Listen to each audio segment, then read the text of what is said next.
अस्सलाम वालेकुम। क्या हाल है स्टूडेंट्स, ठीक है आप? मेरा नाम है मुजाहिद मुगल और being a faculty member the house of accounting business law की लेक्चर सीरीज़ का मैंने स्टार्ट किया था। कल हमने एक लेक्चर का जो इंट्रो लेक्चर हमने अपलोड किया जिसमें नेचर ऑफ कॉन्ट्रैक्ट के बारे में मैंने ब्रीफली एक्सप्लेन किया। मैं उसको दोबारा थोड़ा सा रिवाइज कर देता हूँ। सबसे पहले हमने ब्रीफ किया प्रॉमिस को। तो डियर स्टूडेंट, प्रॉमिस क्या था? Promise was a simple offer and acceptance. और एग्रीमेंट क्या था? Agreement was the combination of promise plus consideration. तो डियर स्टूडेंट, कंसिडरेशन क्या था? Consideration was something in return which is given और टेकन। जो आप चीज़ ड्यूरिंग द एग्रीमेंट या दे रहे होते हैं या रिसीव कर रहे होते हैं उसे हम कंसिडरेशन कहते हैं। तो डियर स्टूडेंट, उसके बाद हमने कॉन्ट्रैक्ट को पढ़ा। कॉन्ट्रैक्ट क्या था? It was the combination of two things, one is agreement and the other is enforceability. Enforceability के ऊपर हमने बात की थी कि इन्फोर्सिबिलिटी से मुराद क्या होता है। अगर कोई आपसे जर्नल ये क्वेश्चन करता है कि sir what is the meaning of enforceability, तो इन्फोर्सिबिलिटी का मतलब ये होता है कि हर वो एग्रीमेंट जिसे लॉ इन्फोर्स करवाता है through competent court. In other sense you can say कि जिसमें आप कोर्ट में जाके कोई रेमेडी ले सकते हैं। मिसाल के तौर पे अगर मैंने 2 लाख की गाड़ी आपको बेची और आप गाड़ी लेकर चले गए और मुझे 2 लाख रुपया पे नहीं किया जो आपने मेरे साथ डेट तय की थी, तो मेरे पास क्या रेमेडी है? मैं कोर्ट में जाऊंगा। कोर्ट आपको थ्रू कोरियर, थ्रू समन, थ्रू नोटिस आपको वहाँ पे तलब करेगी और आपको कहेगी या तो इसके पैसे पे करें या इसकी गाड़ी वापस करें, अदरवाइज़ आपको डैमेजेस पे करना होंगे। तो डियर स्टूडेंट, इन्फोर्सिबिलिटी का जो कंसेप्ट है ये बहुत आसान है। इन्फोर्सिबिलिटी तभी जनरेट होती है किसी कॉन्ट्रैक्ट के अंदर जब आप लीगल रिलेशनशिप को आप बिल्टअप कर लेते हैं। अब मैंने कल जाते हुए आपसे 2 क्वेश्चन पूछे थे, अगर आपको याद हो। कुछ ने वो आंसर किए हैं और उनके आंसर दुरुस्त हैं, मैं उसको मज़ीद एक्सप्लेन कर देता हूँ। तो मेरा जो पहला क्वेश्चन था वो ये था, क्या सोशल कॉन्ट्रैक्ट को हम लॉफुल या एक वैलिड कॉन्ट्रैक्ट में कन्वर्ट कर सकते हैं? उसकी मिसाल मैंने आपको दी थी कि अगर 2 पार्टीज़ आपस में ये प्रॉमिस करती हैं कि that we will marry to each other, क्या हम उसको कोर्ट में इन्फोर्स कर सकते हैं या नहीं? तो उसका आंसर ये है डियर स्टूडेंट, आपने भी बहुत अच्छा आंसर किया है। एक स्टूडेंट ने आंसर दिया था मुझे कि जी इसको हम इन्फोर्स कर सकते हैं, it depends upon the intention of the parties. लेकिन मैं इसमें कुछ मज़ीद ऐड कर देता हूँ डियर स्टूडेंट कि ये इन्फोर्सेबल उसी सूरत में होगा when it will become a valid contract. अब वैलिड कॉन्ट्रैक्ट वो कब बनेगा? जब आप आज का जो क्वेश्चन पढ़ने जा रहे हैं, अगर आप उसके अंदर ये 10 कंडीशंस ऐड कर देंगे, ये 10 एसेंशियल उसके अंदर आप ऐड अप कर देंगे, तो फिर वो सोशल कॉन्ट्रैक्ट भी इन्फोर्सेबल बन सकता है। अदरवाइज वो एक सोशल कॉन्ट्रैक्ट है, उसमें इन्फोर्सिबिलिटी नहीं आ सकती। तो दूसरा सवाल जो डियर स्टूडेंट मैंने आपसे पूछा था वो क्या था कि स्कोप किसका ज़्यादा है? डेफिनेटली कॉन्ट्रैक्ट का स्कोप ज़्यादा है क्योंकि एग्रीमेंट इसका एक पार्ट है और कॉन्ट्रैक्ट के आगे बहुत ज़्यादा काइंड्स हैं, टाइप्स हैं, एक वाइडर स्कोप है। बिकॉज ये कमर्शियल एग्रीमेंट की एक टाइप है और कमर्शियल एक्टिविटीज़ बहुत ज़्यादा हैं। अगर आप देखें बिजनेस में ट्रेडिंग है, कॉमर्स है, मैन्युफैक्चरिंग है, आपके इतने गिव एंड टेक है, सेल ऑफ गुड्स है, तो हर एक के अंदर कॉन्ट्रैक्ट इम्प्लीमेंट होता है और कोर्ट जो है वो बाय दी कॉम्पिटेंट अथॉरिटी उसको इन्फोर्स भी करवाती है। तो डियर स्टूडेंट, आज हम बाकायदा फर्स्ट क्वेश्चन को स्टार्ट करेंगे। ये मेरे पास नोट्स भी अवेलेबल हैं। मैंने सर प्रिंसिपल राव सजाद साहब को मैंने ये व्हाट्सएप कर दिए हैं। आप अपना ईमेल आईडी कमेंट्स के नीचे आप लिख दें, उसके ऊपर ये आपको ईमेल कर दिए जाएंगे। और मेरी दूसरी आपसे रिक्वेस्ट है कि आप ये चैनल सब्सक्राइब करें और दूसरों को भी रिकमेंड करें ताकि वो भी इस लेक्चर सीरीज से फ़ायदा उठा सकें।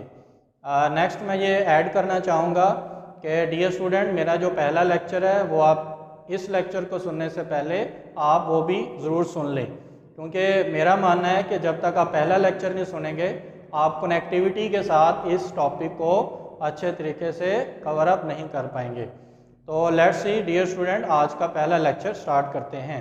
तो आज का हमारा जो पहला लेक्चर है on the topic of the essentials of a valid contract. एक वैलिड कॉन्ट्रैक्ट के क्या असेंशियल्स हैं, what are the basic parts, what are the basic terms and conditions of a valid contract. जब तक आप एक वैलिड कॉन्ट्रैक्ट के अंदर ये 10 के 10 उसके लवाजमात पूरे नहीं करेंगे तो वो एक वैलिड कॉन्ट्रैक्ट नहीं होगा। अब अगर आप मुझसे पूछें सर अगर वो एक वैलिड कॉन्ट्रैक्ट नहीं है, हम 7 असेंशियल पूरे कर देते हैं, 6 कर देते हैं, 4 कर देते हैं, तो है तो वो कॉन्ट्रैक्ट ही। तो उसका आंसर ये है कि आपका वो कॉन्ट्रैक्ट तो होगा लेकिन उसके अंदर इन्फोर्सेबिलिटी नहीं होगी, क्योंकि हम कॉन्ट्रैक्ट कर लेते हैं लेकिन अगर हम उसको ले जाके कोर्ट में नहीं पेश कर सकते तो वो आपका एक यूजलेस है। आप एक बिजनेस प्रोफेशनल्स बनने जा रहे हैं, आपने बहुत सारे लोगों से कॉन्ट्रैक्ट्स करने हैं। अगर जब तक आप ये 10 के 10 एसेंशियल अपने किसी कॉन्ट्रैक्ट में एडअप नहीं करेंगे तो डियर स्टूडेंट आप याद रखें, आप कोर्ट में जाके रेमेडी अवेल नहीं कर सकते। कोर्ट आपको सिंपल रिफ्यूज़ कर देगी that this contract is not enforceable. मिसाल के तौर पे आप एक माइनर शख्स से एग्रीमेंट कर लेते हैं जिसकी उम्र 15 साल है, 12 साल है, और आप उसको पेमेंट करके उससे एक डेट तय कर लेते हैं कि आपने इस डेट पे मुझे गाड़ी डिलीवर करनी है या प्रॉपर्टी देनी है, और on the due date minor refuse कर देता है, पैसे भी लेकर चला जाता है। अब आप क्या करेंगे, अब आप कोर्ट में जाएंगे तो कोर्ट कहेगी this agreement is not enforceable. Why? Because you have not fulfil the one important essential of this valid contract. तो इस क्वेश्चन के अंदर वो तमाम इम्पॉर्टेंट एसेंशियल्स आने वाले हैं। अगर आप उसको कॉन्ट्रैक्ट के अंदर ऐड करेंगे तो ही आपका कॉन्ट्रैक्ट इन्फोर्सेबल है। Then you can approach to any court. आप अगर बिजनेसमैन नहीं भी हैं, आप एक जर्नल पर्सन हैं, आप रूटीन लाइफ में कभी ना कभी हमें एक कॉन्ट्रैक्ट करने की ज़रूरत पड़ती है।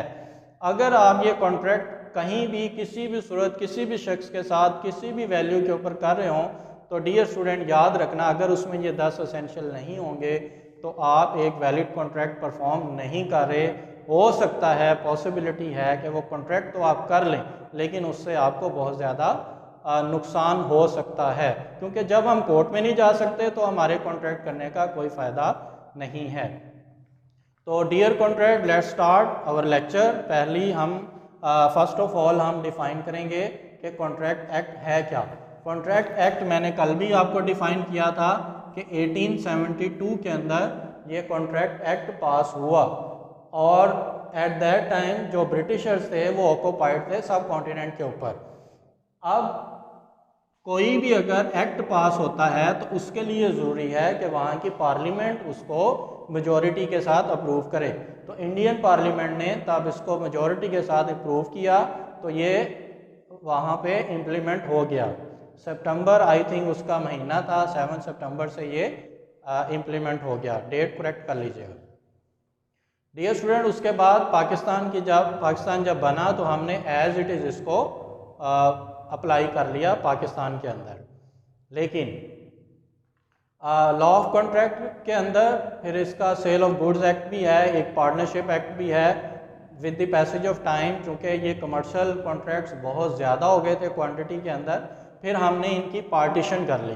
पार्टीशन करने के बाद हमने इसमें सेल ऑफ गुड्स एक्ट को अलहदा कर दिया, नेगोशिएबल इंस्ट्रूमेंट एक्ट को अलहदा कर दिया, फिर हमने पार्टनरशिप एक्ट को अलहदा कर दिया, कंपनीज जो एग्रीमेंट्स थे उनको अलहदा कर दिया। तो अब हमारे पास एट द फर्स्ट स्टेज जो पढ़ने वाला है वो है कॉन्ट्रैक्ट एक्ट 1872। इसमें सबसे पहले हम डिफ़ाइन करते हैं डियर स्टूडेंट कॉन्ट्रैक्ट को। मैं यहाँ पे एक्सप्लेन करूँगा प्रॉपर डेफिनेशंस के साथ, ये नोट्स आपको अवेलेबल होंगे।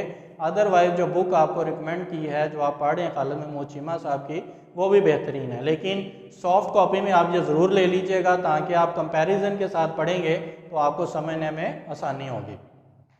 इंट्रो के अंदर डियर स्टूडेंट आप कॉन्ट्रैक्ट एक्ट के हवाले से बताएं और बताएं इसके पार्ट्स क्या थे और इसको बनाने का मकसद क्या था, क्योंकि फ्रॉडुलेंट एक्टिविटीज़ बिजनेस के अंदर बहुत ज़्यादा होना शुरू हो गई थी। फिर रूल्स एंड रेगुलेशंस को कवर अप करने के लिए, ख़त्म करने के लिए हम ये कॉन्ट्रैक्ट एक्ट को जो है वो सब कॉन्टिनेंट के अंदर इंट्रोड्यूस करवाया गया। तो कॉन्ट्रैक्ट क्या है डियर स्टूडेंट, आपने पहले भी इसकी डेफिनेशन पढ़ी है, मैं दोबारा उसको रिपीट कर देता हूँ। जिस तरह के सामन की जो डेफिनेशन है कॉन्ट्रैक्ट एक्ट के ऊपर वो क्या है कि एक ऐसा एग्रीमेंट जो कि क्रिएट करता है लीगल ऑब्लिगेशंस, यानी कि हर वो कॉन्ट्रैक्ट जो इन्फोर्सेबल बाय लॉ है। This is the simple definition कि हर एग्रीमेंट जो इन्फोर्सेबल बाय लॉ है उसको क्या कहेंगे, कॉन्ट्रैक्ट कहेंगे। This is the simple definition. दो पार्टीज जब भी आपस में इस इंटेंट के साथ लीगल रिलेशनशिप बिल्ड करें, कल को कोर्ट में कोई भी पार्टी जाके लीगल रेमेडी अवेल कर सकती है, तो उसे हम क्या कहेंगे, अ वैलिड कॉन्ट्रैक्ट, यानी कि उसको हम एक कॉन्ट्रैक्ट की डेफिनेशन के ज़ुमरे में लेके आएंगे। तो डियर स्टूडेंट, इसके साथ एक दो और डेफिनेशंस हैं वो भी आपने कवर अप करनी है। असेंशियल्स ऑफ कॉन्ट्रैक्ट का जो क्वेश्चन है वो एक और सेंस में पूछा जाता है, ऑल एग्रीमेंट्स आर कॉन्ट्रैक्ट्स या all contracts are not agreements, क्या सारे एग्रीमेंट्स कॉन्ट्रैक्ट होते हैं या सारे कॉन्ट्रैक्ट्स एग्रीमेंट्स हैं। तो इसका आंसर यही है सिंपल इसकी स्टेटमेंट में कि सारे एग्रीमेंट कॉन्ट्रैक्ट नहीं होते बल्कि सारे कॉन्ट्रैक्ट एग्रीमेंट होते हैं। इस वजह से कॉन्ट्रैक्ट का जो स्कोप है वो ज़्यादा होता है। आप सबसे पहले जब क्वेश्चन स्टार्ट करें आप इंट्रो लिखें, आप एग्रीमेंट को डिफ़ाइन करें, फिर आप कॉन्ट्रैक्ट को डिफ़ाइन करें, फिर आप उसके एलिमेंट्स लिखें, फिर आप उसकी एक इलस्ट्रेशन या एग्जांपल लिखें, उसके बाद फिर आप essentials of a valid contract के ऊपर आ जाएं। जो प्रॉपर फॉर्मेट है वो यहाँ पे दिया हुआ है। तो डियर स्टूडेंट, इसके जो इम्पोर्टेंट एसेंशियल्स हैं उसको मैं एक्सप्लेन करूँगा शॉर्टली। सबसे पहला जो हमारे पास एसेंशियल है डियर स्टूडेंट वो है offer and acceptance. Offer and acceptance, तो ये क्या प्रॉमिस नहीं है? प्रॉमिस में भी हम ऑफर एंड एक्सेप्टेंस करते हैं।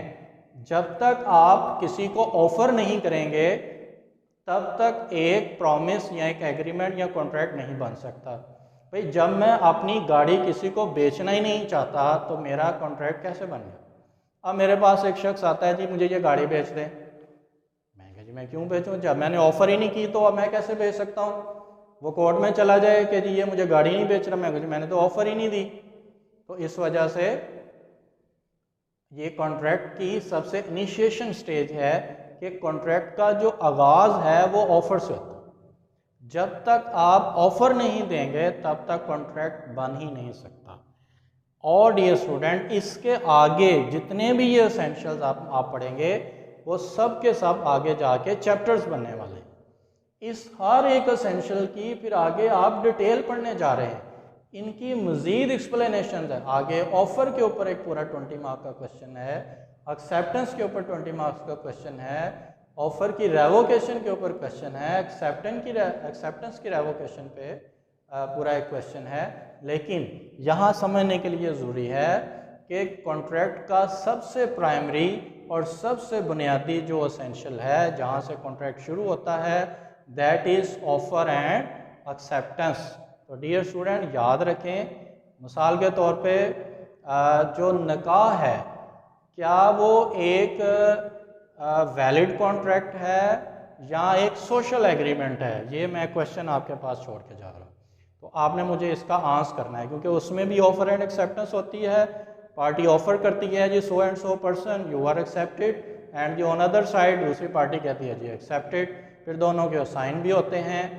और अब आपने मुझे बताना है कि whether it is a social agreement और it is a valid contract. ये मैं क्वेश्चन आपके पास छोड़ के जा रहा हूँ। क्या कल को कोई उसकी वायलेट करता है या उसमें जो टर्म्स एंड कंडीशन निकाहनामे के अंदर हम जो तय कर लेते हैं पार्टीज, तो क्या उसके अंदर हम कल को अगर कोई पार्टी उसको पूरा नहीं करेगी तो क्या हम कोर्ट में जाकर रेमेडी ले सकते हैं या रेमेडी नहीं ले सकते? तो this is my first question. तो आप इसकी एग्जांपल यही कहेंगे, आई ऑफर टू बी और to mister Kasim that I want to sell my car, this is called offer. इसकी एग्जांपल यहाँ तक ही होगी, इसमें एक्सेप्टेंस का जिक्र नहीं करेंगे आप, क्योंकि अभी आप सिर्फ एग्जांपल ऑफर की दे रहे हैं। तो ऑफर तक ही आपने इसको इलस्ट्रेट करना है। मिसाल मैं फिर रिपीट कर देता हूँ, I offer mister Aslam to sell my car for ₹2 lakh, this is called valid offer. ये वैलिड ऑफर है। वैलिड ऑफर जो होती है ये एक्सप्रेस होती है, रिटर्न फॉर्म में होती है। अब आप कहेंगे मैंने दिल में ऑफर किया तो ऐसा कुछ नहीं हो सकता। ऑफ़र जो होगी हमेशा एक्सप्रेस फॉर्म में होगी, वर्ड्स की सूरत में होगी। आँखों में भी ऑफ़र नहीं हो सकती जी मैंने ऐसे बेचना है तो ये भी वो कुछ नहीं। तो ऑफ़र लॉ के सेंस में जब तक रिटर्न नहीं होगी, एक्सप्रेस फॉर्म में नहीं होगी, अंडरस्टैंडेबल फॉर्म में होगी तो वो वैलिड ऑफ़र नहीं होगी, क्योंकि ऑफ़र की भी बहुत ज़्यादा टर्म्स एंड कंडीशंस अवेलेबल हैं। तो डियर स्टूडेंट, आई होप यहाँ तक आपको समझ आ गई होगी। तो जाहिर बात है ऑफ़र जिसको भी करेंगे उसके लिए दूसरी पार्टी मौजूद होना ज़रूरी है। तो offer and acceptance must be between 2 और मोर पार्टीज़। अब अपने आप के तो ऑफ़र नहीं कर सकते कि जी मैं प्रॉमिस करता हूँ कि ये गाड़ी मैं अपने आप को बेचूंगा, तो ऐसा तो कभी नहीं हो सकता। ऑफ़र जो है हमेशा सेकंड पार्टी या मोर देन 2 पार्टीज़ को आप ऑफ़र करते हैं। तो dear student, it was my first important essential. And do remember what is the second important essential? Intention to create legal relationship. Intention to create legal relationship, ये बहुत समझने वाली बात है डियर स्टूडेंट के इंटेंशन का मतलब होता है नीयत। टू क्रिएट लीगल रिलेशनशिप, आप इस तरह की इंटेंशन रखते हैं कि आप उस एग्रीमेंट को, उस कॉन्ट्रैक्ट को लीगल फॉर्म में कन्वर्ट करना चाहें। अगर आपकी इंटेंशन नहीं है उसको लीगल टर्म्स एंड कंडीशन में कन्वर्ट करने की, तो ये एक वैलिड कॉन्ट्रैक्ट नहीं होगा। तो ये बात ध्यान में रखें कि the parties must have intention to create legal relationship. अगर आप ये लीगल रिलेशनशिप नहीं रखेंगे तो वो एक सोशल एग्रीमेंट हो सकता है, एक डोमेस्टिक कॉन्ट्रैक्ट हो सकता है, या इसके अलावा कोई और रिलीजियस टाइप एग्रीमेंट या कॉन्ट्रैक्ट हो सकता है। मैंने जो कल क्वेश्चन पूछा था, क्या ए और बी एक दूसरे को शादी के लिए इन्फोर्स कर सकते हैं या इन्फोर्स नहीं कर सकते, उसका आंसर ये आपका सेकंड एसेंशियल है कि अगर आप उसको इस पर्पस के तहत दोनों एक दूसरे के साथ वो कॉन्ट्रैक्ट में एंटर होंगे कि आप उसको एक लीगल रिलेशनशिप में कन्वर्ट कर लें और उसके अंदर सारे टर्म्स एंड कंडीशन तय कर लें, उसको रिटर्न फॉर्म में ले आएँ, उसके ऊपर प्रॉपर कोर्ट फी आप लगा लें, उसकी पॉसिबिलिटी हो, टर्म्स एंड कंडीशन डिसाइड हों, उसकी कंसिडरेशन हो, कैपेसिटी ऑफ पार्टीज़ हो। अगर ये सारे एसेंशियल आप उसमें पूरे कर देंगे then it will be convert to a valid contract, then it is enforceable. लेकिन अगर आपने ज़ुबानी कह दिया जी I will marry with you, तो उसने भी कह दिया जी ठीक है और बाद में आप कोर्ट चले गए जिसने मुझे फ़ोन पे कहा था, तो ये ऐसा पॉसिबल नहीं है और ना ही आप कोर्ट में जा सकते हैं। आप देखते हैं सोसाइटीज़ में अक्सर इंगेजमेंट्स टूट जाती हैं, तो क्या कोई पार्टी कभी कोर्ट में गई है कि जी इसको दोबारा से कनेक्ट किया जाए? नहीं। हाँ, अगर वो उसको लीगल रिलेशनशिप सेंस में उसको क्रिएट कर लें और प्रॉपर फॉर्म में उसको ले आएँ, देन दे कैन इन्फोर्स। अगर दूसरी पार्टी तब उससे रिफ्यूज़ करेगी then that particular party have to pay damages. Court में एक बार हमारे पास केस आया, वो एक जर्नैल था। केस क्या था कि इसी तरह इंगेजमेंट तय होनी थी, कार्ड डिस्ट्रीब्यूट हो गए, सबको इनविटेशन मिल चुकी थी, तो डेट फिक्स हो चुकी थी, सबको इन्फॉर्म किया जा चुका था, गेस्ट वहाँ से रवाना हो चुके थे। जैसे ही दिन करीब पहुँचा तो दूसरी पार्टी ने कहा सॉरी, हम ये जो है इंगेजमेंट नहीं करना चाहते। तो अब जिसका लाखों रुपए का नुकसान हुआ लड़की वालों का, तो अब उनके पास क्या राइट है कि वो कोई एक्शन ले सकते हैं? डेफिनेटली वो कोर्ट को अप्रोच कर सकते हैं if they converted agreement into a legal form. वो कोर्ट को अप्रोच करके अगर वो एग्रीमेंट फुलफिल नहीं करेंगे तो आपको डैमेजेस देंगे, और उसमें वो आर्मी पर्सन ने डैमेजेस क्लेम किए 1 करोड़ रुपए के कि जी मुझे मेंटल डिसऑर्डर हुई है, मेरे घर का जो है वो कंफर्ट डिस्टर्ब हुआ है, मेरी फैमिली में बदनामी हुई है, लिहाजा मेरी डेफामेशन वो 1 करोड़ रुपया बनती, तो लिहाजा ये मुझे पे करे। तो आप भी ले सकते हैं। अगर आपने लॉ ऑफ कॉन्ट्रैक्ट पढ़ा है तो मैं आपसे ये कहूँगा, अगर कोई आपसे प्रॉमिस करे इस तरह का तो आप उसको कोशिश करें लीगल फॉर्म में ले आएँ, being a business law student. तो डियर स्टूडेंट यहाँ तक क्लियर है? ओके, तो नंबर 3 है dear student free consent.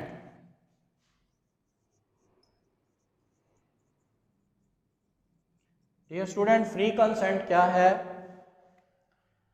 Free consent is very important element. ये बहुत ही ज़्यादा अहम इसका एक एसेंशियल है फ्री कंसेंट। देखें, मैं रास्ते में जा रहा था, मेरे पास कुछ इम्पोर्टेंट चेक्स थे, कुछ डॉक्यूमेंट्स थे, और रास्ते में चूँकि मैं लेट हो गया, रास्ते में डाकुओं ने मुझे पकड़ लिया, किडनैप कर लिया, मुझे ले गए और जाके चेक्स के ऊपर मुझसे ज़बरदस्ती पिस्टल मेरी कनपट्टी पे रख के साइन करवा लिए, या कुछ ऐसे पेपर्स थे जिनके ऊपर मेरी प्रॉपर्टी लिख के कि जी मैंने इसको 1 करोड़ पे में बेच दी है, उसके ऊपर साइन करवा लिए और फिर मुझे कहा जी जाओ।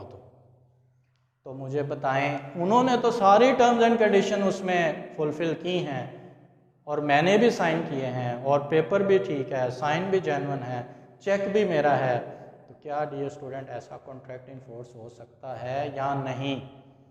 अगर दूसरी पार्टी कोर्ट में चली जाती है और वो केस फाइल कर देगी कि ये घर हमें नहीं दे रहा क्योंकि इसने ये देखें साइन किए हैं, 1 करोड़ रुपया वसूल किया हुआ है, जबकि मैंने नहीं किया हुआ। इस सूरत में डियर स्टूडेंट याद रखें, इस तरह का मौका किसी के साथ भी बन सकता है।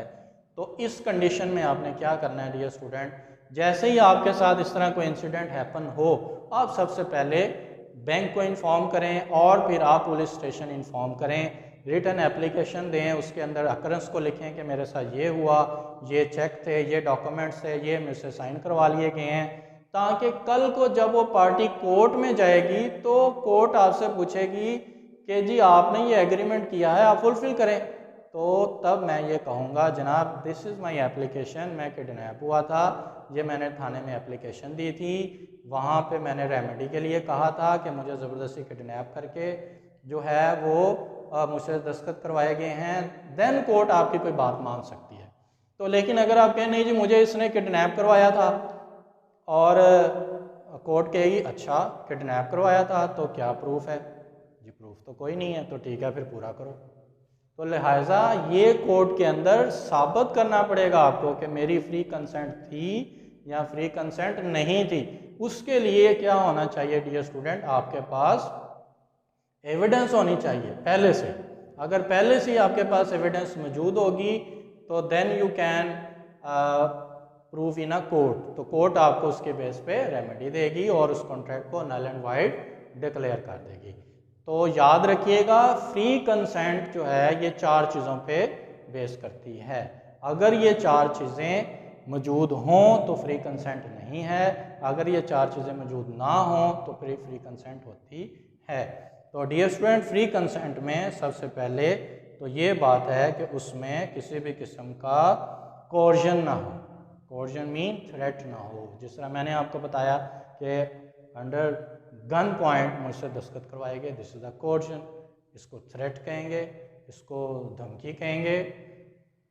तो अगर इस तरह का कोई एलिमेंट है, या मिसाल के तौर पे मुझे कोई फ़ोन करता है और कहता है जी I will kill you, I will kill your child, अगर तुमने मुझे ये अपना घर ना बेचा, मुझे बताएं, मैं तो जान बचाने के लिए तो उसको दे दूंगा। तो अब इस तरह का जो एलिमेंट है ये है कोर्जन। तो कोर्जन भी होगा तो ये कॉन्ट्रैक्ट जो है वो नल एंड वाइड होगा। सेकंड है अनड्यू इन्फ्लुएंस।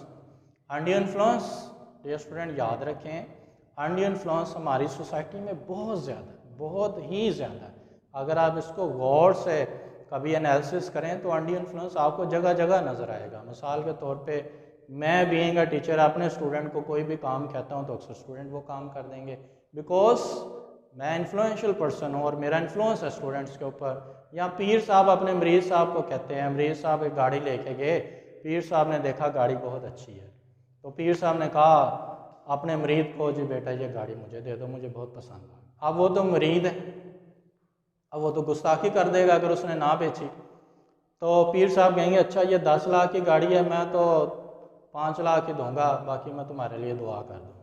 अब वो मरीद है बेचारा क्या करे, इनकार भी नहीं कर सकता, लिहाजा उसने 5 लाख लेके वो गाड़ी उसको पीर साहब को दे दी। अब मुझे बताएं, क्या वो कोर्ट में जाके गाड़ी वापस ले सकता है? बिल्कुल ले सकता है, because this is the case of undue influence. Undue influence को उर्दू में ही आप ये समझ लें कि आप उसके इन्फ्लुएंस हैं, अंडर इन्फ्लुएंस। मिसाल के तौर पे मेरे जैसे शरीफ आदमी की और एक बदमाश आदमी की लड़ाई हो जाती है और मेरा वो नुकसान कर देता है, मेरा सामान भी चुरा लेता है, हम दोनों को पकड़ के पुलिस थाने में बैठा देती है और SHO साहब मुझे अकेला कमरे में बंद करके कहते हैं भाई सुलह करनी है कि नहीं?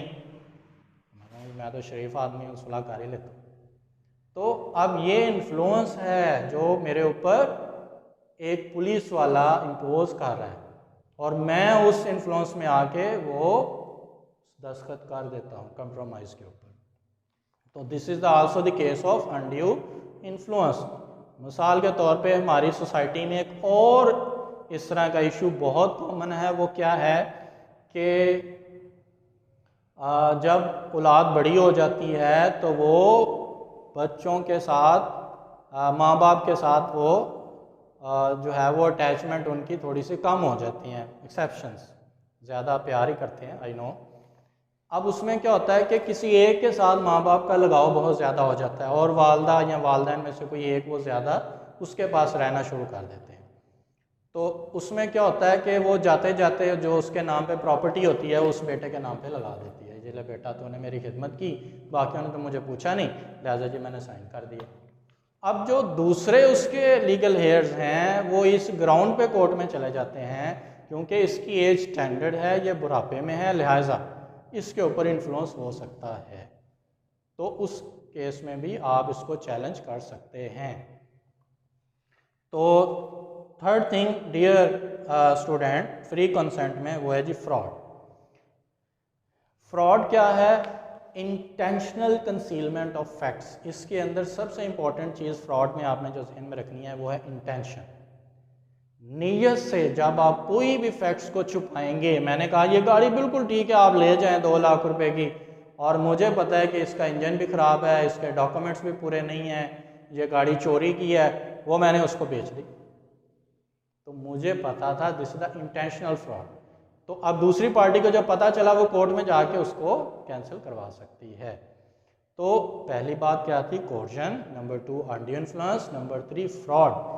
Fraud active concealments of facts, कि जब आप actively with your active intention, अपने ज़हन दिमाग के साथ, नीयत के साथ जब आप कोई कंटेंट को छुपाएंगे, किसी टर्म्स एंड कंडीशन को छुपाएंगे, गलत बयानी से काम लेंगे, इंटेंशनल,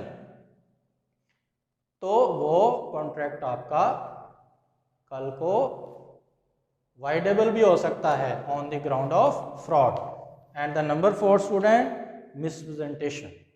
मिसरिप्रेजेंटेशन होता है कि आपकी नीयत फ्रॉड करना नहीं है, सिर्फ आप क्या करते हैं, ये समझ लें, दोनों पॉइंट्स को समझना बहुत ज़रूरी है डीपली। मिसरिप्रेजेंटेशन क्या है डियर स्टूडेंट? कि मिसरिप्रेजेंटेशन में आप हकायक को छुपाते तो नहीं हैं, लेकिन हकायक में गड़बड़ कर जाते हैं।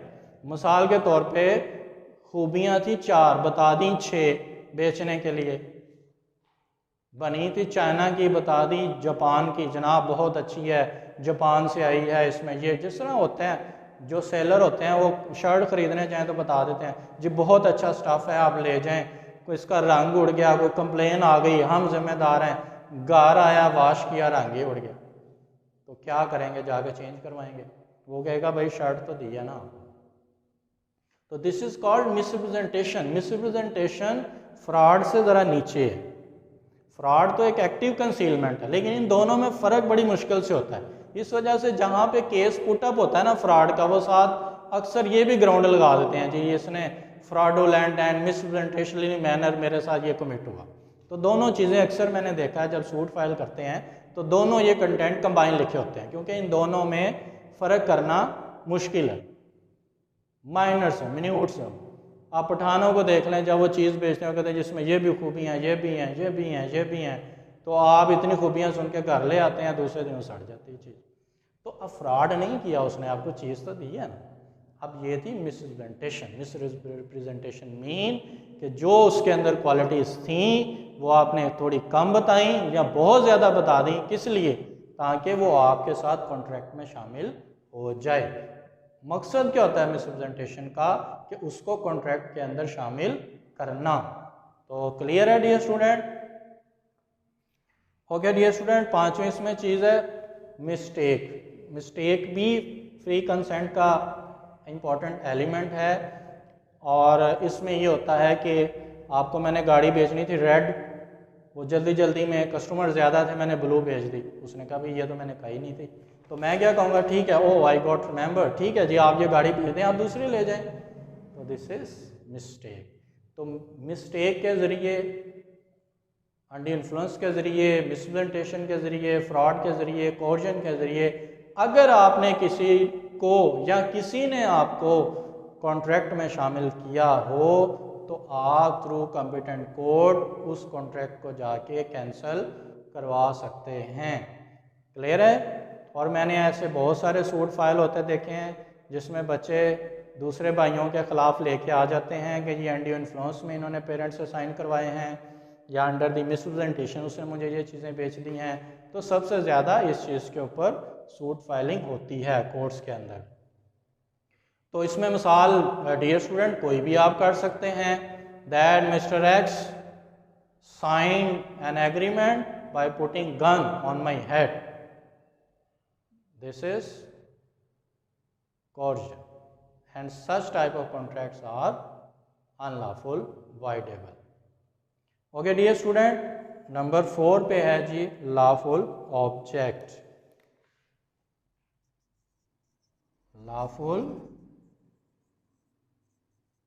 ऑब्जेक्ट आज 5 एसेंशियल पढ़ेंगे, 5 कल डिस्कस कर लेंगे, लेक्चर चूँकि थोड़ा सा लेंथी हो रहा है। लॉफुल ऑब्जेक्ट, लॉफुल ऑब्जेक्ट क्या है डियर? लॉफुल ऑब्जेक्ट क्या है? एक कॉन्ट्रैक्ट का पर्पस क्या है? What is the purpose of the lawful object? Lawful contract, एक लॉफुल कॉन्ट्रैक्ट जो है उसमें जो ऑब्जेक्ट है वो आया कि ऐसा है जिसको लॉ मानता है या एक ऐसी इमोरल या इलीगल चीज़ है जिसको लॉ नहीं मानता। मिसाल के तौर पे अब आपने एक ऐसा एग्रीमेंट किया, मिसाल के तौर पे जिस तरह होर्डिंग अलो नहीं है, अभी रिसेंटली ऑर्डिनेंस भी आया। अब आपने एग्रीमेंट किया जी मुझे इतने टन माउंट आप शुगर दे दें और पैसे ले लें, क्योंकि आपका मकसद क्या है? आपने होर्डिंग करनी है ताकि कीमतें ज़्यादा हो जाएंगी, फिर आप उसको बेच दें। तो ये क्या होगा? ये एक अनलॉफुल ऑब्जेक्ट है, कानून इसको नहीं मानता। Clear student? या बहुत, अब देखें रिसेंटली जो क्राइसिस उसमें एक इशू ये भी होता है कि बहुत ज़्यादा शुगर मिलने या फ्लोर्स मिल के आपस में एक एग्रीमेंट कर लेती हैं कि हम थोड़ी देर स्टॉक को शॉर्ट करेंगे, जब शॉर्टेज हो जाएगी तो प्राइसेस ऑटोमेटिकली ज़्यादा हो जाएंगी, फिर हम ज़्यादा कीमत पे बेचेंगे, प्रॉफिट ज़्यादा कमाएंगे। तो this is also unlawful object. तो गवर्नमेंट ये कहती है कि मकसद क्या होना चाहिए? लॉफुल होना चाहिए। काम अगरचे लॉफुल है लेकिन मकसद आपका अनलॉफुल है। आप देखें ना, इतने टन चीनी खरीदना कोई जुर्म थोड़ी है, कोई गैर कानूनी थोड़ी है, लेकिन मकसद क्या है आपका? आपने होर्डिंग करके कीमत बढ़ानी है और उसके नाजायज़ मुनाफा कमाना है। यानी कि कोई भी ऐसा पर्पस जहन में नहीं हो सकता जो लार्जली एट पब्लिक को इफेक्ट करे, लार्जली पब्लिक इंटरेस्ट के ख़िलाफ़ हो, largely against the public policy हो। आप कोई भी ऐसा कॉन्ट्रैक्ट साइन नहीं कर सकते। अगर आप करेंगे आप उसको कोर्ट में इन्फोर्स नहीं कर सकते, आपके करने का फ़ायदा नहीं होगा। तो डियर स्टूडेंट यहाँ तक क्लियर है? आपको एग्जांपल इसकी बहुत सी बन सकती हैं, जिस तरह मैंने आपको दी कि होर्डिंग के लिए आपने इतने टन माउंट्स का ऑर्डर दिया है, दिस इज अनलॉफुल ऑब्जेक्ट। तो number 5 dear student, lawful consideration. अब यहाँ पे बच्चे अक्सर कंफ्यूज हो जाते हैं स्टूडेंट कि वो इन दोनों में फ़र्क वाज़िया नहीं कर पाते कि लॉफुल ऑब्जेक्ट और लॉफुल कंसिडरेशन में क्या फ़र्क है। देखें, ऑब्जेक्ट होता है मकसद, जिस तरह मैंने बताया कि गंदम तो लॉफुल है लेकिन मकसद क्या है? होर्डिंग। तो ये एक जो है वो लॉफुल कॉन्ट्रैक्ट नहीं बनेगा क्योंकि आपका लॉफुल ऑब्जेक्ट नहीं है। लॉफुल कंसिडरेशन, कंसिडरेशन का मतलब मैंने आपको पहले बताया, something in return, something in return. जब आप कोई चीज़ गिव एंड टेक करते हैं उसको कहते हैं कंसिडरेशन, गिव एंड टेक।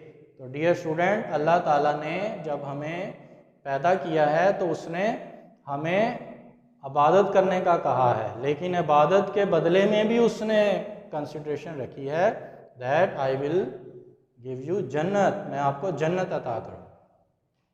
हालांकि वो अल्लाह की ज़ात है, वो चाहे जन्नत ना भी दे, उसका कहना भी काफ़ी है, लेकिन उसको पता था कि ये लोग गिव एंड टेक करते हैं। ये ह्यूमन माइंड जो है ये ग्रीडी है, ये गिव एंड टेक मांगता है, लिहाजा अल्लाह ताला ने कहा ये अच्छे काम करो मैं जन्नत दूँ। फिर जन्नत में भी कैटेगरीज रख दी, इतने अच्छे काम ये जन्नत, ये अच्छे काम ये जन्नत, दिस इज द कंसिडरेशन। तो ऐसे ही जब भी हम कोई लेन देन आपस में करते हैं तो कंसिडरेशन को जहन में रख लेते हैं, भाई मैं इसको ये दे रहा हूँ मुझे क्या मिलेगा। आजकल लोग तल्लुकात में भी प्रोफेशनल हो चुके हैं, कोई किसी को चाय नहीं पिलाता जब तक उसको ये ना पता चल जाए कि इससे मुझे ये फ़ायदा होगा। तो तल्लुकात में भी प्रोफेशनल, पहले हम तल्लुकात में सोशल थे, डोमेस्टिक थे, आज हमारे तल्लुकात भी प्रोफेशनल हो चुके हैं। हम गिव एंड टेक पे बिलीव करते हैं, हम उसी को चाय पिला रहे होते हैं जिससे हमें कल को कोई फ़ायदा होने वाला होता है, हम उसी के पास बैठ रहे होते हैं जिससे हम कल को कोई फ़ायदा लेने वाले होते हैं। तो जिससे हमें कुछ नहीं मिलने वाला होता उसको हम दरवाजे से फारग कर देते हैं। तो डियर स्टूडेंट, जो कंसिडरेशन है इसी तरह कॉन्ट्रैक्ट के अंदर बड़ी अहमियत की हामिल है। जो कंसिडरेशन है ये रिटर्न है विच इज़ गिवन और टेकन। और कानून क्या कहता है, ये कंसिडरेशन कैसी होनी चाहिए, ये भी लॉफुल होनी चाहिए, ऑब्जेक्ट भी लॉफुल होना चाहिए, कंसिडरेशन। मिसाल के तौर पे अगर एग्जांपल दूंगा आपको मज़ीद क्लियर हो जाएगा। आपने मुझसे कॉन्ट्रैक्ट किया कि 2 लाख रुपए की आपने मुझे चर्स बेचनी, शराब बेचनी, लिक्वर बेचनी। अब मैंने कॉन्ट्रैक्ट साइन कर दिया और कहा जी ठीक है 2 लाख रुपए की आपको चर्स मिल जाएगी। तो मैंने बाद में बेची नहीं, पैसे लेके फ़रार हो गया, तो क्या आप मेरे खिलाफ़ कोर्ट में जाएंगे कि जी इसने मुझसे चर्स नहीं बेची? तो क्यों नहीं जाएंगे? क्योंकि ये एक लॉफुल कंसिडरेशन नहीं है। कोर्ट कहेगी अच्छा तो तू चर्स बेचता है, आना पहले तेरा तो इलाज करें ना। तो लिहाजा आप कोर्ट में कोई ऐसी अनलॉफुल कंसिडरेशन लेके नहीं जा सकते। एक और एग्जांपल ले लें, आपने किसी को फ़ोन किया और धमकी दी कि मैं तुम्हारे बच्चे को गवाह कर लूँगा, इतने पैसे दे दो। कोर्जन है ना, साइन करवा लिया आपने उससे, उससे पैसे ले लिए और उसका बेबी उसको डिलीवर नहीं किया। तो इस तरह के जो मामलात हैं वो भी कोर्ट में नहीं जा सकते कि जी उसने जनाब बेबी डिलीवर। तो दीज आर द ऑफेंसेस, इसको ऑफेंसेस के ज़ुमरे में ले आते हैं। ये कॉन्ट्रैक्ट्स नहीं होते, ये ऑफेंसेस होते हैं, ये जुर्म होते हैं। और जो जुर्म होता है उसकी सज़ा अलग से पाकिस्तान पीनल कोड में लिखी हुई है। तो डियर स्टूडेंट, ये याद रखें कि consideration must be lawful and must be real, और रियल होनी चाहिए, हकीकी होनी चाहिए, अनरियल नहीं होनी चाहिए। यानी कि एक ऐसी चीज़ ना हो जो नज़र ही ना आ रही हो और सबके सामने हो, क्लियर हो, वेल नोन हो, ऐसी कंसिडरेशन होनी चाहिए। तो डियर स्टूडेंट, यहाँ तक हमारे 5 पॉइंट्स हैं। 5 पॉइंट्स इंशाल्लाह नेक्स्ट लेक्चर में डिस्कस करेंगे। और वंस अगेन मेरी आपसे रिक्वेस्ट है कि ये लेक्चर खुद भी सुने, दूसरों को भी रिकमेंड करें। हाँ, अगर कहीं पे मेरी कोई मिस्टेक है मैं आपसे ये कहूँगा, आप नीचे कमेंट में उसको करेक्ट कर सकते हैं, मैं उस पर अपोलोजाइज़ करूँगा। और कोशिश करें कि इसको दूसरों को रिकमेंड करें ताकि एग्ज़ामिनेशन पॉइंट ऑफ व्यू से आप मैक्सिमम जो है वो ज़्यादा से ज़्यादा स्टूडेंट इससे फ़ायदा हासिल कर सकें। बहुत शुक्रिया स्टूडेंट।